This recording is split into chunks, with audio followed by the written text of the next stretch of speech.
ब्रह्मा गुरुर्विष्णु गुरुर्देवो महेश्वरा गुरुर साक्षात परब्रह्मा तस्मै श्री गुरुवे नमः। भारतीय संस्कृति में गुरु को देवतुल्य माना गया है। गुरु को ब्रह्मा, विष्णु और महेश के समान पूज्य माना गया है। गुरुओं की पूजा, उनका सत्कार हर युग में अपनी तरह से होता रहा है। गुरु के प्रति अपनी निष्ठा व्यक्त करने का यह त्योहार महर्षि वेद व्यास को समर्पित है। आज आपको महर्षि वेद व्यास के बारे में बताएंगे। आज हम आपको वेद पुराणों से जुड़ी ऐसी बातें बताने जा रहे हैं जिनके बारे में हमारी आज की पीढ़ी को जानकारी नहीं है। चारों वेदों का सीधा संबंध महर्षि वेद व्यास से है। पहले वेद व्यास जी के बारे में जानते हैं। वेद व्यास जी ब्रह्म ऋषि वशिष्ठ जी के कुल में उत्पन्न हुए थे। उनके पिता महर्षि पराशर थे, जो वशिष्ठ जी के पौत्र थे। व्यासाय विष्णु रूपाय व्यास रूपाय विष्णवे नमो वै ब्रह्मनिधये वशिष्ठाय नमो नमः। इस श्लोक के अनुसार वेद व्यास साक्षात विष्णु जी के रूप हैं तथा विष्णु ही वेद व्यास हैं। अब आपको कृष्ण द्वैपायन यानी महर्षि वेद व्यास के जन्म की कहानी सुनाते हैं। पौराणिक कथाओं के अनुसार प्राचीन काल में यमुना जी के किनारे एक निषाद रहते थे। एक दिन निषाद के जाल में एक बड़ी मछली आकर फंस गई। निषाद को आश्चर्य हुआ कि नदी में इतनी बड़ी मछली कहाँ से आ गई। उसे ऐसा प्रतीत हुआ कि मछली के पेट से बच्चों के रोने की आवाज आ रही है। अतः उसने मछली के पेट को चीरने का निश्चय किया। निषाद ने जब मछली को चीरा तो उसके पेट से एक बालक तथा एक बालिका निकली।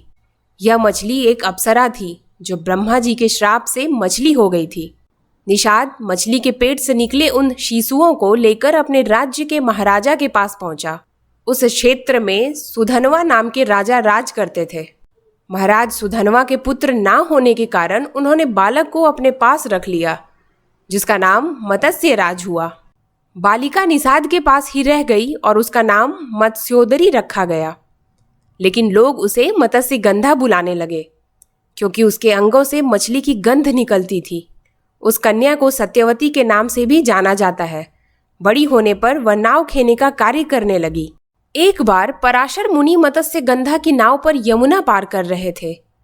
पराशर मुनि को ज्योतिषी गणना के द्वारा ज्ञात हुआ कि इस समय उनके द्वारा उत्पन्न पुत्र आगे चलकर ना सिर्फ एक धर्मात्मा होगा, बल्कि संसार को सनातन ज्ञान के माध्यम से युगों युगों तक प्रकाशित करने वाला होगा।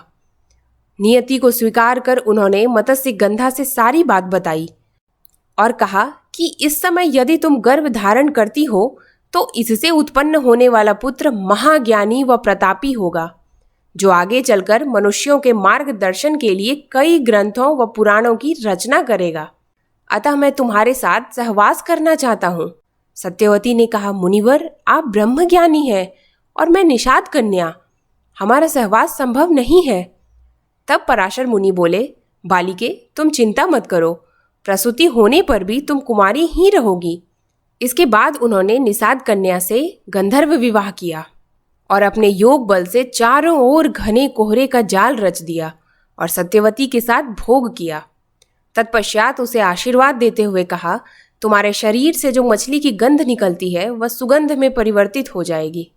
समय आने पर सत्यवती के गर्भ से आषाढ़ पूर्णिमा के दिन वेद वेदांगों से पारंगत ऋषि पराशर के पुत्र उत्पन्न हुए।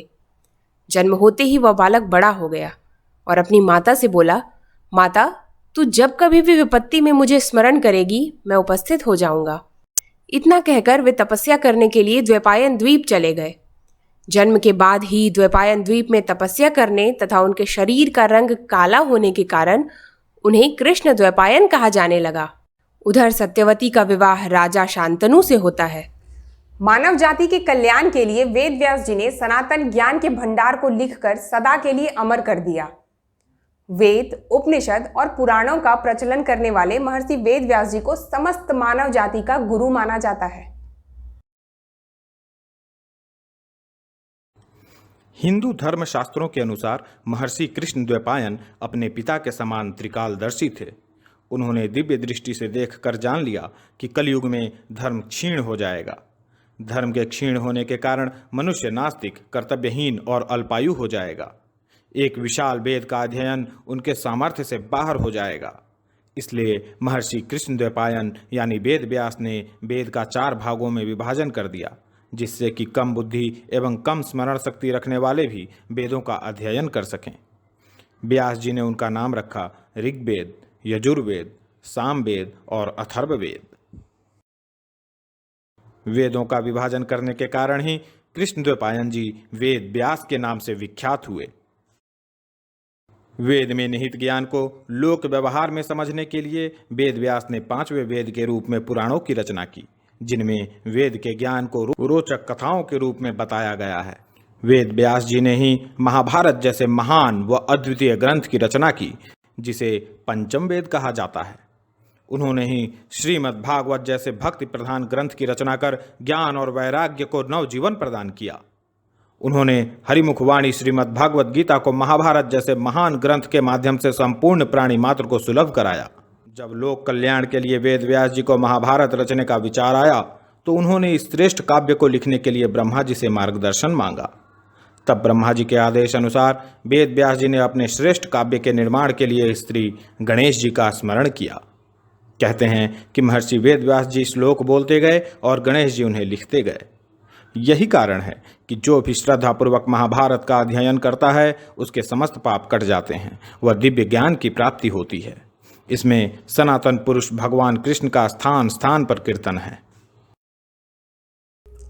सनातन धर्म की जटिलताओं को सरल बनाने वाले, वेद के ज्ञान को घर घर तक पहुंचाने वाले वेद व्यास के जन्मदिन यानी आषाढ़ पूर्णिमा के दिन को उनके शिष्यों द्वारा गुरु पूर्णिमा के रूप में मनाया जाने लगा और यह प्रचलन आज भी चल रहा है। तो यह थी गुरु पूर्णिमा व महर्षि वेद व्यास पर केंद्रित हमारी कहानी। दी गई जानकारी को अधिक से अधिक शेयर करें और हमारे आने वाली पीढ़ियों तक यह जानकारी पहुंचाने में अपना योगदान दीजिए। इसी तरह के और भी वीडियो देखने व हर तरह की कहानियां सुनने के लिए हमारे चैनल को सब्सक्राइब कर लीजिए, बेल आइकन एक्टिवेट कर लीजिए। मिलेंगे एक नई वीडियो के साथ। धन्यवाद।